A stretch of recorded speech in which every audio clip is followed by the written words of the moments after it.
Why? I mean, why not tell us? Well, I mean, obviously you know a lot more. Well, yeah, Tim's a ghost, you know. I know he is. Why is he a ghost? Why is he so evasive? I was going to ask you if you could put a good word in for me. When you get the security clearances those guys have, National Reconnaissance Office, which I know the person that helped get him his clearance, right, at NASA, he's out of Houston.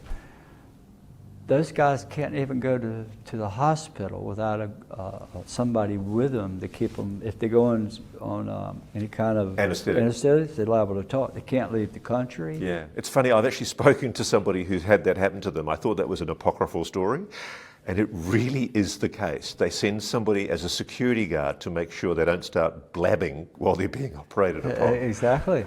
And if they test these guys every month or two, or random with lie detector tests. If they make one mistake, there's their career. So they're scared. So Tim avoids the public. Is it also true, because I've heard so many reportedly stories about you and what you've said. I want to hear it from you. I'd also read repeatedly that you've spoken to people from NASA who've told you that astronauts have witnessed UFOs and anomalous phenomena. All of them. My wife asked a NASA scientist. My wife asked Dr. Pobenmeyer. You know, he was at NASA for 60 years there. He was there before it was NASA with Werner von Braun. He worked with him. He was on Project Mercury. But my wife asked him one night, has any other astronauts ever seen, you know, UFOs? And he looked at her and he smiled. He said, all of them. All. Not one, but all. So, yeah, as far as the lady, I can't answer that. I don't know. But I do know that there's reports they've seen angels in space, and they're very big, tall.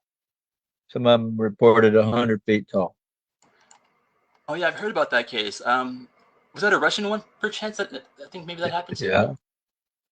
Yep, and it was somebody from space NASA that told me about that. So he's died now, hasn't he? I'd heard that about Hal. Yep, yeah, 2019. He was a very, very senior NASA official. 59 so years. Hal Pobenmeyer confirmed directly to your family that NASA did indeed have astronauts, all the astronauts saw. All of them. And it's funny because I can't say how I know this, but actually I can. The astronaut from Apollo 14, Edgar Mitchell, told a very, very good friend of mine, who's actually here, an Australian guy, that every single Apollo mission was followed to the moon and back from the moon. Yep.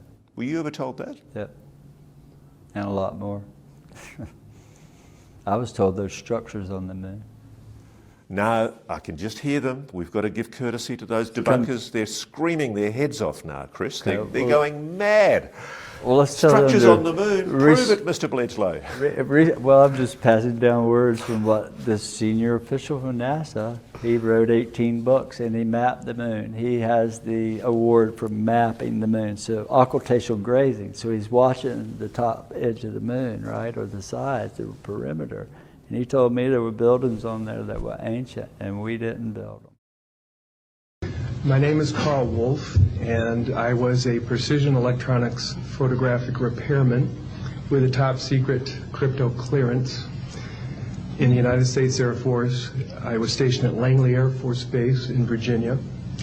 In 1965, in mid-1965, I was loaned to the Lunar Orbiter Project at NASA on Langley Field. Dr. Colley was in charge of that project. They had problems with a piece of electronic equipment that was bottlenecking their production of photographs. I went to the facility, and when I walked into the facility, there were scientists from all over the world. I was stunned, actually, to see people at a NASA project from all over the world. It didn't make any sense to me initially. I was taken into the laboratory where the equipment was malfunctioning. I couldn't repair it in the dark. I asked to have it removed. A airman second class was in the dark room at that time. I was also an airman second class. I was interested in how the whole process functioned, how the data got from the lunar orbiter to the laboratory. I asked the young man if he described the process to me. He did. About 30 minutes into the process, he said to me, in a very distressed way, by the way, we've discovered a base on the backside of the moon. And then he proceeded to put photographs down in front of me, and clearly in these photographs were structures, mushroom-shaped buildings, spherical buildings, and towers. And at that point, I was very concerned because I knew we were working on compartmentalized security. He had breached security, and I was actually frightened at that moment. And I did not question him any further. And a few moments later, someone did come into the room. I worked there for 3 more days, and I remember going home and naively thinking, I can't wait to hear about this on the evening news. And here it is, more than 30 years later, and I hope we hear about it tonight. And I will testify under oath before Congress